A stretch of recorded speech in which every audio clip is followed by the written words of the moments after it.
آپ قبر کی بات کرتے ہیں، موت جس وقت آ رہی ہوتی ہے، بلکہ موت آنے سے بھی پہلے جب ملک الموت آتا ہے تو اسی وقت کلیئر ہو جاتا ہے کہ اس نے جنت میں جانا ہے کہ جہنم میں جانا۔ نبی کریم صلی اللہ علیہ وسلم نے فرمایا ملک الموت جان نکالنے آتا ہے، حضرت براء بن عازب رضی اللہ تعالیٰ راوی ہیں اس حدیث کے، کہ ملک الموت آ کے کان کے پاس بیٹھ کے اس کو کہتا ہے بھی جان نکلنی ہے، ادھر ہی پڑا ہے دنیا میں، تو وہ آ کے کان کے پاس کہتا ہے اس کو جس نے جنت میں جانا ہوتا ہے اس کے لیے وہ جنت سے کفن لے کے آتے ہیں، خوشبودار کفن جس میں روح ڈالنی ہوتی، اور جس نے جہنم میں جانا ہوتا ہے اس کے لیے وہ کفن جہنم سے لے کے آتے ہیں، بدبودار کفن ہوتا ہے۔ فرشتے ساتھ ہوتے ہیں، ڈیوٹیاں لگ جاتی ہیں، سب بیٹھے ہوتے ہیں، وہ آ کے کان میں اس کے پاس کہتا ہے یا ایتھا النفس الطیبہ، اے پاکیزہ روح، اخرجی نکلو، اللہ اکبر، الی مغفرۃ من اللہ ورضوان، اللہ کی مغفرت کی طرف اور اللہ کی خوشنودی کی طرف نکلو، گویا اللہ کی مغفرت اور خوشنودی تیرا انتظار کر رہی۔ یہ آواز آتی ہے جان نکلنے سے پہلے، اسی وقت پتہ چل جاتا ہے کہ اللہ کی خوشنودی میرا انتظار کر رہی ہے، اللہ کی مغفرت میرا انتظار کر رہی ہے۔ لہٰذا نبی کریم صلی اللہ علیہ وسلم فرماتے ہیں پھر وہ بھاگ کے نکلتی ہے وہ روح، جس کو پتہ چل جائے اسی دنیا میں پڑے پڑے کہ میرا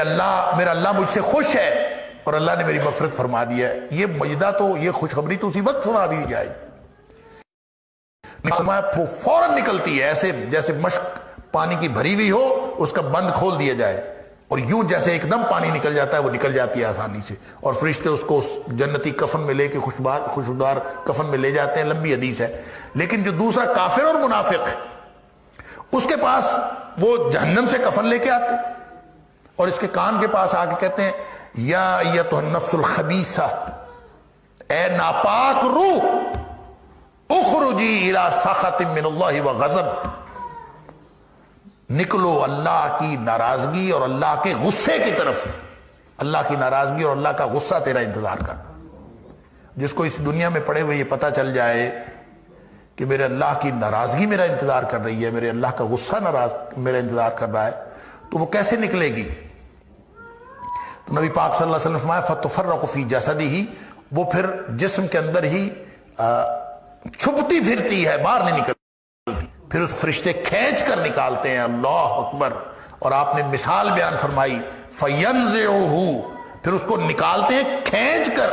کما ینتزع الصفود من الصوف المبلول، جس طرح گیلی اون کے اندر لوہے کی گرم سلائی ڈال دی جائے اور اون اس کے اندر چمٹ جائے تو پھر اس کو کھینچ کر نکالا جائے تو جس طرح وہ اون تار تار ہو جاتی ہے، فرمایا اس طرح سے فرشتے اس کو کھینچ کر نکالتے ہیں۔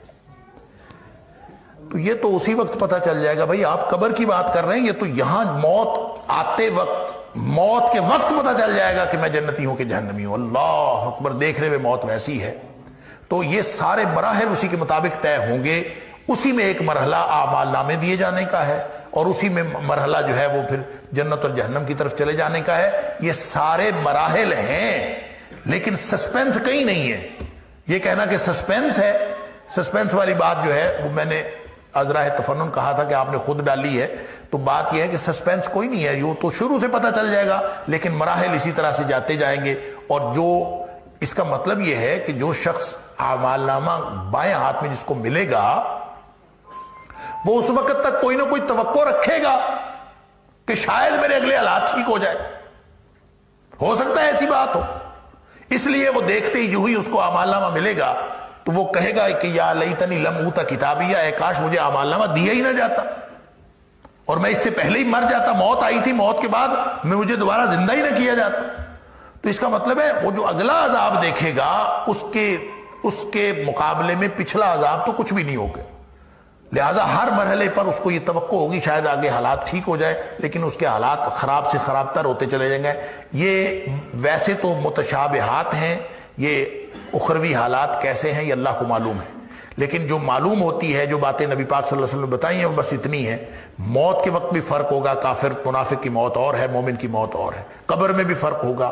حشر میں بھی فرق ہوگا، ہر جگہ پہ ان کا فرق ہوگا۔ اور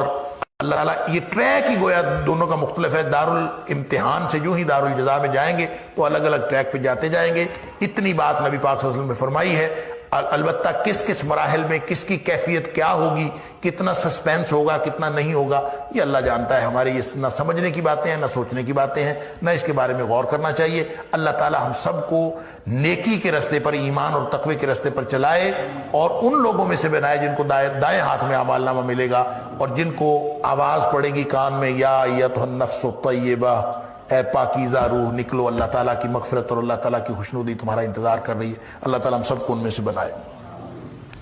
اللہم اہدنا بالقرآن العظیم، اللہم انفعنا بالقرآن العظیم، اللہم ارحمنا بالقرآن العظیم، اللہم اجرنا من النار بالقرآن العظیم، اللہم ادخلنا کلنا الجنة الفردوس بالقرآن العظیم، اللہم اجعل القرآن لنا اماما ونورا وہدى ورحمة، اللہم اجعل القرآن ربیع قلوبنا ونور صدورنا وجلاء احزاننا وذهاب همومنا وغمومنا، وصلی اللہ تعالی علی خیر خلقہ محمد وعلی صحبہ اجمعین، آمین آمین برحمتک۔